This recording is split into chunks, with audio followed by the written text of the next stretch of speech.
Wouldn't it be nice if financial statements didn't have any numbers?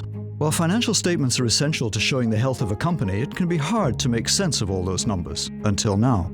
Income Outcome is an innovative business acumen simulation that gives people another way to grasp financial statements. The Income Outcome game board represents the financial statement or P&L on the left and the balance sheet on the right.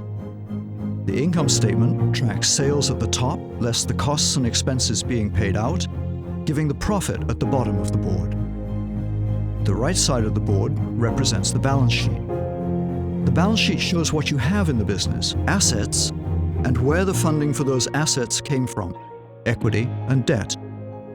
Assets include cash, receivables moving into cash, inventories, equipment, land and buildings. The equity and debt are at the bottom. The competitive team experience makes the learning fun and engaging. The Income Outcome game becomes a tool for understanding the financial priorities of the real-world company. You will never look at financial statements the same way again. Build a better company with Income Outcome.